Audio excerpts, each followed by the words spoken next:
sant yàlla.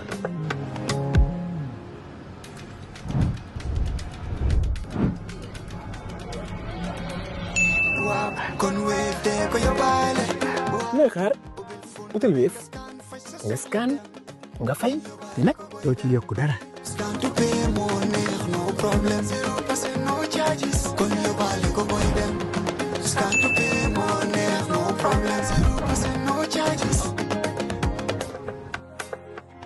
Jar Oil, the company, have filling stations across the country, and our rates are relatively cheaper than anyone else across the country.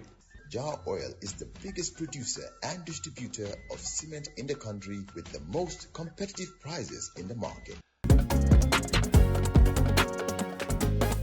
In the Gambia, we all move to different paces. Time is money, convenience is power, and now both are in your hands. No more long lines, no more late payments, no more missed chances, not anymore. Because now the Gambia has its own super app, Zap. One app, one tap, endless convenience. Send money instantly, pay your bills in seconds, shop without borders, pay your rides, order your meal, buy your ticket, deposit and withdraw money for absolutely free. No extra charges, no hidden fees, only on Zap Super App. This is not just convenience. This is confidence. This is the future in your hands. And the best part, Zap is born right here. Built for us, designed for every Gambian home, every Gambian dream. So don't wait in the past. Step into the future. Download Zap today on App Store and Play Store and enjoy endless free services. Call us today on our toll-free number 1666 or on 260-0001. Zap, all in one, all for you. Tap in, zap in. Next, we welcome Ambassador Ebrima Ousman Ndure, retired diplomat, elder statesman, and a man who continues to shape national dialogue even after leaving formal service. He joins us to introduce a new series that will draw on the wisdom of Gambians who serve their nation with dignity and integrity, reminding us why the voices of retired civil servants and elder statesmen remain vital to our democracy and our future. I call him Koto, I call him Magji. Welcome to Coffee Time with Peter Gomez. Thank you very much, Mr. Gomez. Thank you for having me. Very good, very good. So if you weren't here this morning, where would you be? Listening to West Coast Radio. You're saying all the right things this morning. So who is Ambassador Ebrima or Ibu Ousman or O Ndure? Thank you so very much, Peter. I am Ambassador Ebrima Ousman Ndure, born on 8 January 1952 to Alhaji Ousman Ndure and Ajaratu Georgia Cham, 9 Hopkinson Street. I started my primary education at the Methodist Preparatory and Kindergarten School in 1958.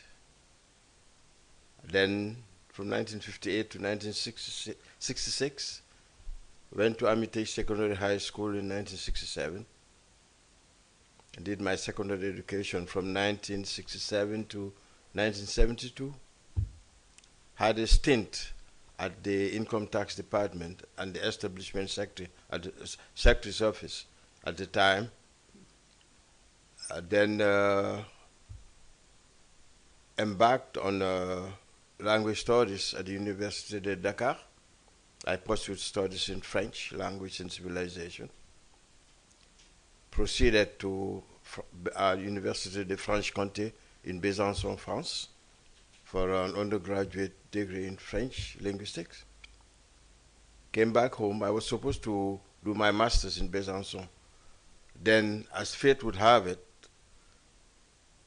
we had the failed military takeover of Kuwait Samba Sanyang in July 1981. I came home because I knew my services would be needed as a bilingual Gambian. We weren't many then. I came home in October and I applied and got a job at the Ministry of External Affairs. With humble beginnings, I was appointed as Assistant Secretary in charge of protocol. Then 1 year later, I took over from Babukar Ismaila Bless Jan, as Second Secretary at the Gambia High Commission in Senegal. Later on, proceeded. After 3 years in Dakar, I went to Federal Republic of Germany, Berlin, to do my diplomatic course, and then came back and was requested to come back to the Home Service at the ministry. I was a bit frustrated, I must say, yes. And then we had the Gambian National Insurance Corporation. It was a parastatal. I left, but then we had Dr. Jebes Ayodele Langley, who instructed his deputy, Sehunjai, that I have to come back. They needed my services. Let me say this humbly, with humility. I came back to the Foreign Ministry. It was then Minister of External Affairs. Then there was a position of a senior protocol officer. I applied, and the ministry instructed Mr. Tijan Salah, a senior officer at the time at the ministry, to accompany me to the ministry, to the Public Service Commission, among other candidates, and supported my application.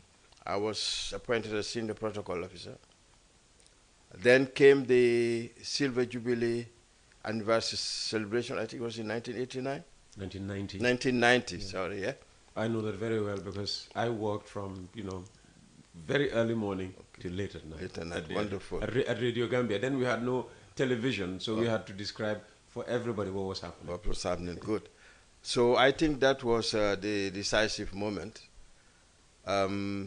I wasn't the deputy chief of protocol, and Mr. Alhaji Mumudu Njak Bob was the chief of protocol at the time, and I was the brain, let me say with humility, the brain behind the organization of that ceremony, that event. It was successful. Well done, yes it was. We coopted the services of middle and senior government officials. We were only 2 protocol officers, two on the protocol team, Maudou Toure and myself, and it was very successful. And that was the deciding factor. And when Maudou Bob retired on the 19th of August 1991, I was appointed chief of protocol. A month after I lost my first wife.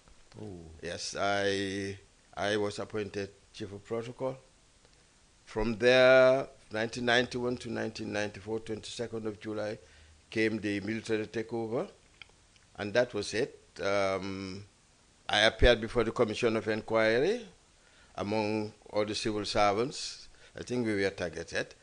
And then in 1997, I got a job at the United Nations World Health Organization. I started in Dakar, Niamey in Niger, Conakry, Republic of Guinea, and the Kingdom of Swaziland, which is Eswatini now. I took a voluntary retirement in 2012, joined my then spouse in Namibia, and later on in Canada.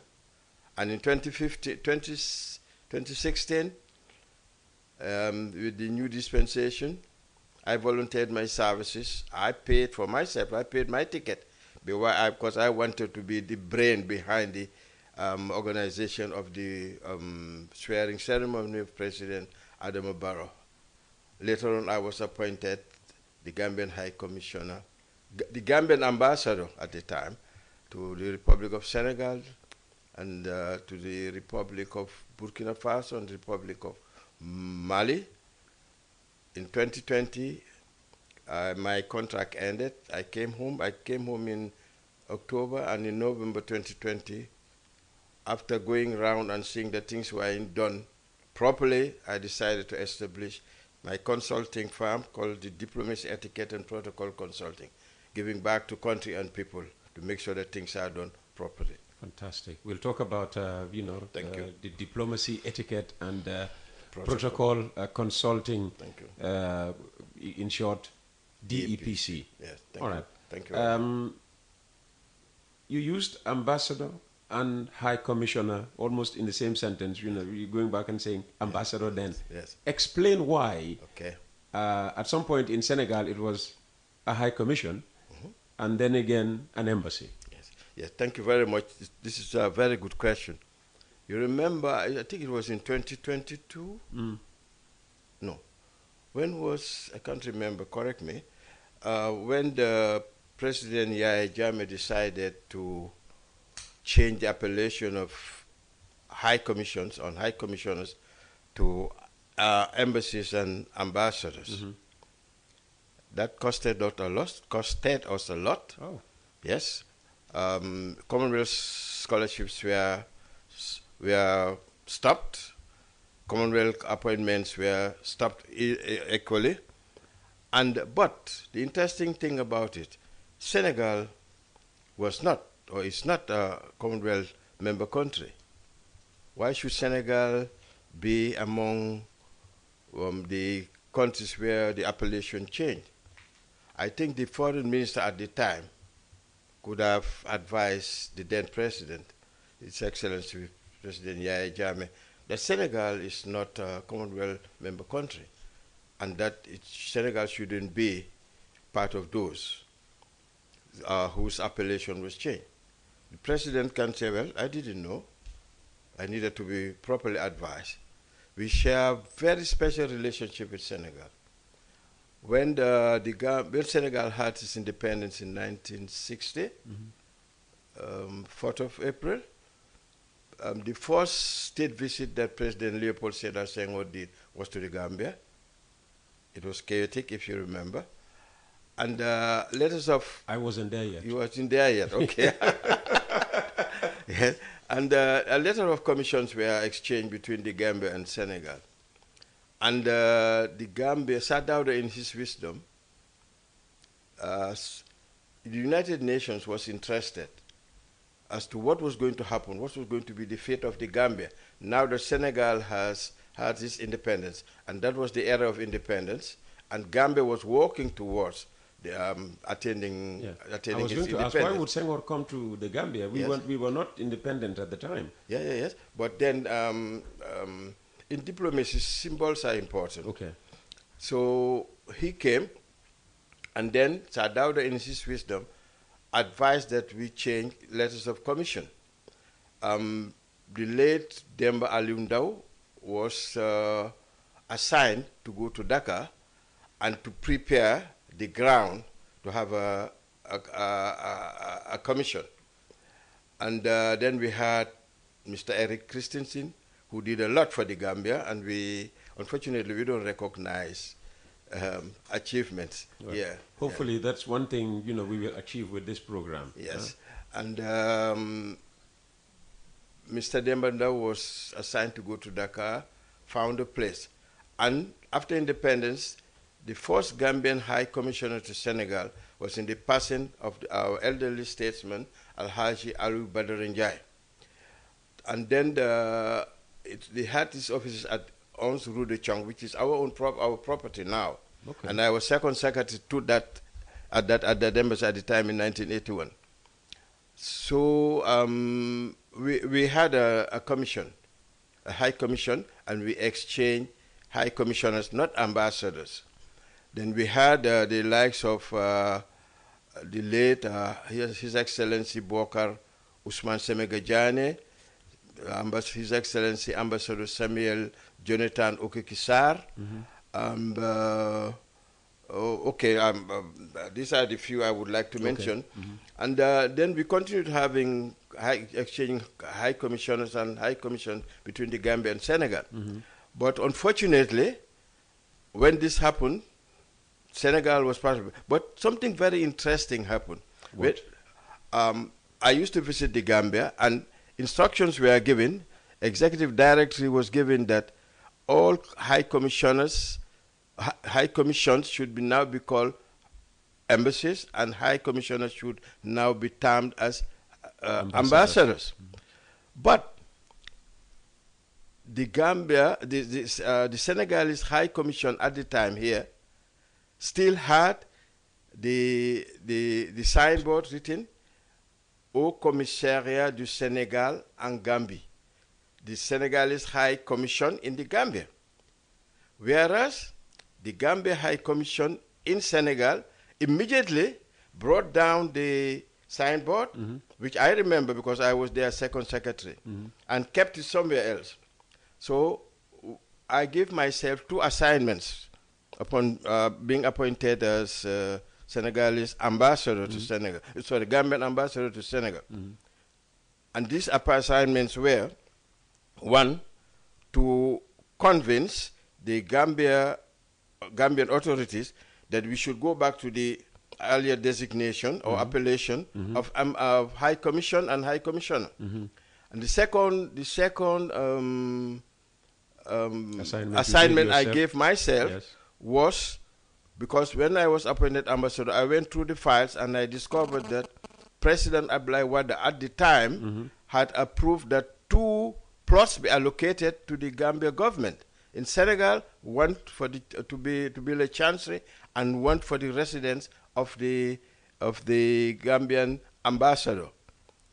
And the very day I presented my letters of credentials, I came back and I wrote my report and made my recommendation. Fortunately, it was accepted. That was under the ministerial position of Dr. Mamadou Tangara and Suleiman Omanjai, and it was accepted. And the day I got the instructions from the Minister of Foreign Affairs that it has been agreed that now we go back to our earlier appellation, that was the very day I called the Director of Protocol of the Minister of Foreign Affairs in Senegal and seeking for an appointment to see the Minister, the Honorable Minister of Foreign Affairs. I took the letter, and before I left the Minister of Foreign Affairs to go back to the Chancery, a letter has already been drafted, signed, and given to a rider to respond that they have accepted that we have come back, we have taken the decision to go back to the earlier appellation of the Gambia being an High Commission and the appellation High Commissioner being used. And at my time, I was the first and the only ambassador who was termed as High Commissioner. And my colleagues were asking, but do you have to apply to be called a High Commissioner? Because it was special. I said, no. And I bragged about it. I bragged about it. That, no, you don't have to apply. But if you have special relationship with Senegal, me as a Gambian, we the Gambia, we have special relationship among ourselves. Okay. So we are no longer being called an ambassador, but we've gone back to the appellation High Commission. And knowing where that signboard was, it was dusty. I requested that it be brought back, and the signboard of Gambian embassy was no longer to be, and now we had to mount again the appellation Gambia High Commission. Fantastic. Yeah. And it all happened so smoothly. Yes. Just because of your foresight. But what we want to understand is why, for instance, before Yahya Jammeh took us out of the Commonwealth, our diplomatic, representative in Ghana would be a High Commissioner in Nigeria, in Sierra Leone, etc. But in Francophone countries, Lusophone countries, elsewhere, they would be ambassadors, with the exception of Senegal. Yes, because of our special relationship that existed between the Gambia and Senegal. About 350,000 years ago, the 2 countries existed at one. We only had Senegambia. We only had Senegambia. We share a lot in common: names, surnames, meals, religion, culture, traditions. Yes, we are one and the same. We were divided by the conference of Berlin, the Berlin Conference, under von Bismarck, Council of von Bismarck. Nothing can separate the 2 countries, whether we like it or not. Okay. The Gambia needs Senegal as Senegal needs the Gambia. Okay. So why, as Commonwealth, members, our diplomatic missions are high commissions rather than embassies? Yeah. For instance, do we cherish our relationship with fellow Commonwealth countries over and above, say, other EU countries or US, the North American countries? Well, we were colonized by Britain, and we share common values, common administrative management background. And this has existed ever since, until the time we had our different independence. So these some former British colonies came together, and the Commonwealth of Nations was formed. Okay. In a nutshell, that's it. Okay. So you were not serving the government of the Gambia when the Gambia was being unilaterally withdrawn, by Yahya Jammeh from the Commonwealth. No. But how did you receive the news when you heard that we were being, before you go to, you started telling us how it affected us. When you heard that we were being pulled out of the Commonwealth unilaterally, it was not through any referendum. This was not the expressed wish of the people of the Gambia. Somebody just woke up one morning and decided, well, I can't get along with, these colonialists or neo-colonialists, and basically I'm pulling my country out of the. Yeah, it was dictatorial. He just woke up one morning and decided to do that. We need each other. We now live in a global village. We need each other. There's no more discussion of big country, small country.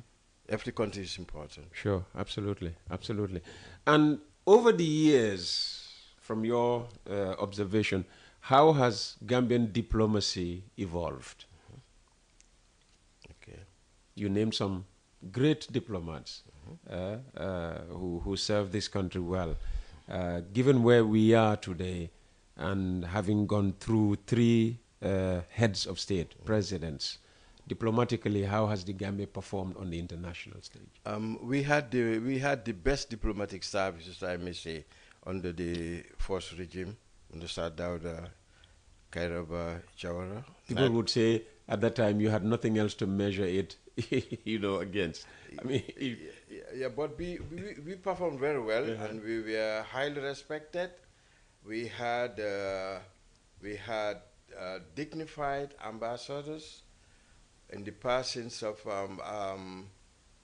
Ali Badaranjai, Bokar Semega, Ousman Semega Jane, Samuel Jonathan Okikisar, Louis Valentine, and Ambassador Ibu Momartal, Salif Cham,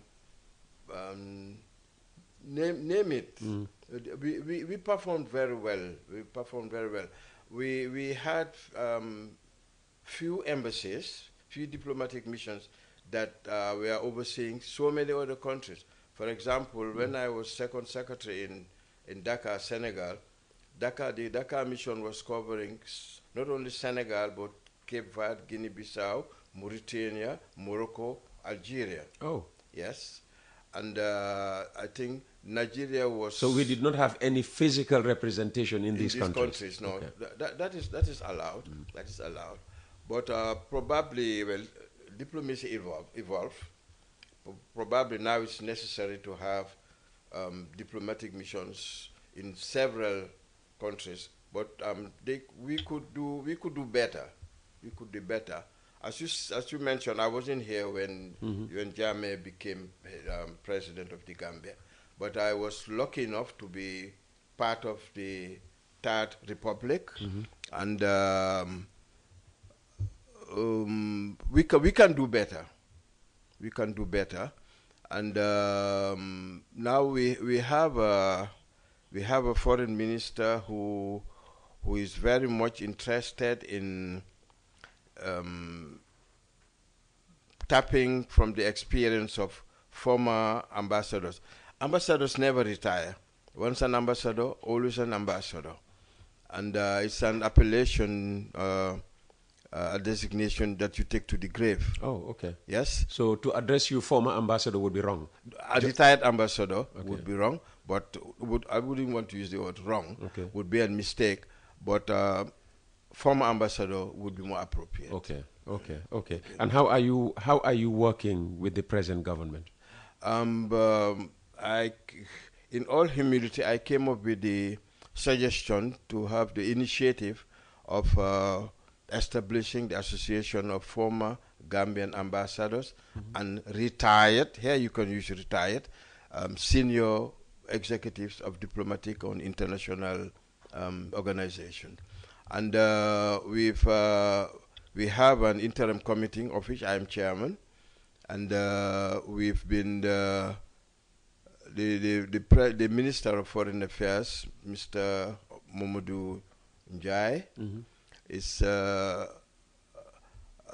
has invited us, and we're looking forward to him receiving us pretty soon because of his busy schedule. This meeting has not yet taken place, but I've been invited to the diplomatic stakeholders meeting that is taking place on Friday, 16th of January. This week? Yeah, this week, yeah.